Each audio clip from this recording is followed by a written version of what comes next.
The next area that we're going to look at in our electromechanical demonstration is the capability that we have to create 3D models from 2D information. In this particular demonstration, we're going to use an AutoCAD file. So what I'm going to do is I'm going to go to the Open dialog. We're still in our assembly here. Change my files of type to DWG, which I already have, and select this AutoCAD file. Now before I simply open it, I just wanted to quickly show you that we have a translation wizard that has 8 steps in it, allows you to preview the information. Of course, we have the support for black or white background, which we can switch between. I also can view, zoom in on the information. We have layer control, so I can turn information on and off. A lot of capabilities here. As we go through this wizard, you're going to see the different options, whether it's set to inch, what solid edge template we're using, what kind of size of a drawing sheet do we want to create, and then of course we can map information such as lines, colors, font, and hatching. When we're done with that, we simply make sure that all those settings are correct and open up the file inside of Solid Edge Draft Environment. As soon as that comes in, you'll see all of that information in the drawing sheet. Of course, because we have layer control, we want to turn some of this information off, so I'm simply going to identify the dimensions, the borders, and the text and turn those layers off to kind of give us a closer view of what we have here. And then under the Tools tab, under the Command ribbon, I can select the command called Create 3D. So we can take this 2D geometry and simply create a 3D model from it, and we'll show you how that's done. Make sure your template is pointing to the, in this case, the ANSI part.par file. Select the front view. Click New View, select the top view, and then one more time select the new view and then the right side view. Once you click the Finish button, notice that Solid Edge will automatically open up a new part file and place that geometry in the correct orientation for it. What we want to do now is go ahead and document some of the radius values that we need to apply to this model. Now, of course, I can always go back to the draft file, but we just wanted to use some PMI here just to quickly get it in our 3D model. So what I'm going to do is just use the Smart Dimension, where we can dimension lines, arcs, and circles, and quickly place some values on our model. So we have an outside radius of 1/4 inch. We have an inside radius of 0.188, and then another important one is this radius on this outside. It's not a square outside. It's kind of has this crown value of 15 radius. And then while I'm in that same view, I'm going to pick up the thickness here. And then from a side view, I need to set the plane to the right side view, and I need to come over and identify the inside radius, this outside radius, and of course finally the bottom radius at 59 thousandths. So we have the dimensions that we're looking for in this particular model. Now what I'm going to do is come over to Pathfinder and turn off the right and front reference planes just for the time being, and I'm also going to turn off the PMI. We're going to come back and reference that a little bit later. At this point, let's go ahead and start modeling this in 3D. So we'll go to the Extrude command, and from the Extrude command I'm going to use the Parallel Reference Plane option. Simply select that reference plane, and basically I want to pick up this midpoint here. It takes us into the sketch environment where I can simply include tangent wireframe option, right mouse button click to accept it, and then I can go out. So it's easy to grab that information and accept it right away. Now, instead of just extruding it, what I'm going to use is a non-symmetric extent. So what that allows me to do is to go in 2 different directions. What I want to do is I want to come down to the bottom of the part for the first extent, and then for the second extent I want to come up to this top element, and it gives us the right height that we're looking for.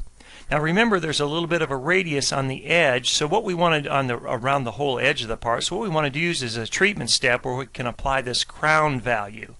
immediately it's going to bring up the crown parameters. Now, because I've already been through the demonstration, I've already set it to radius, which is what we're going to use, but you have radius and takeoff, offset, so different ways to create a crown. In this case, again, 15 is the radius value for the top and bottom, so we'll go ahead and accept it as long as it's in the right direction, which it is. And then we can go ahead and preview and finish the model. Now, as I turn off the reference plane and then we go to a front view, you can see that our model follows that design as we would expect it to.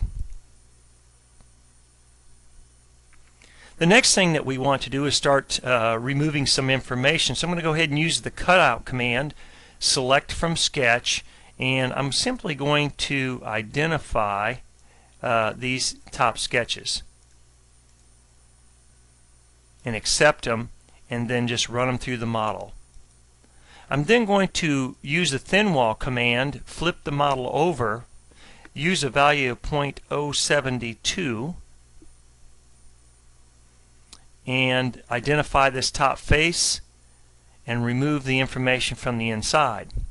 Now, the first thing you're going to notice is, well, those bosses really aren't supposed to be there. They're just supposed to be cutouts. And the main problem that I have here is that I actually did the thin wall after I did the cutout. But in Solid Edge, you can always take the thin wall command and simply click and hold and move it up above the cutout and reorder those features so that they work out as we would expect them to. The next thing that we want to do is go ahead and place internal bosses. In order to do that, under the thin wall command, you'll find the mounting boss command. It puts us in parallel reference plane, so I'll pick the bottom face and come up about 0.250. And make sure you're on the upper side of that face. It automatically puts us in the placement of the mounting boss. In this case, it's the right size. But just to show you those values, you can see that my boss diameter is set, the hole diameter and depth, and the draft angle. You can see that we can create fairly sophisticated mounting bosses. But I've set this up and set it as my default so that because I place it so often, I like to use it as my default. So I'm going to pick up these two holes that are there. And when we come out, it just asks us for a direction, and we create it very, very quickly. We now need to create the final cutout, and we'll use the From Sketch option again, accept it, and take it through the model. Another specific feature that we want to create is what we refer to as a lip and a groove, which you see a lot in plastic parts. And here what we want to do is grab that inside face. And as soon as we accept it, you'll notice it puts us in this mode and asks us what size. So for the width, we're going to use a 0.062. And for the depth, if you recall from the dimensions we placed, it was a 0.125 deep, 1/8 inch deep.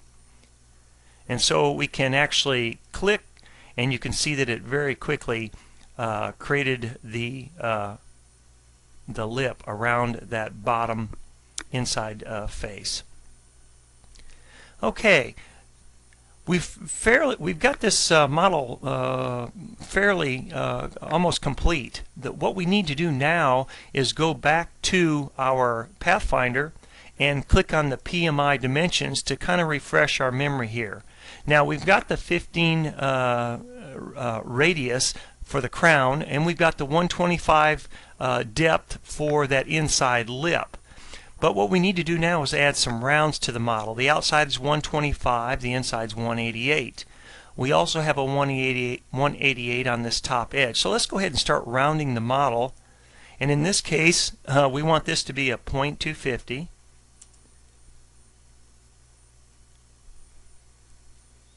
And then we can go ahead and identify this, and this needs to be a 0.188.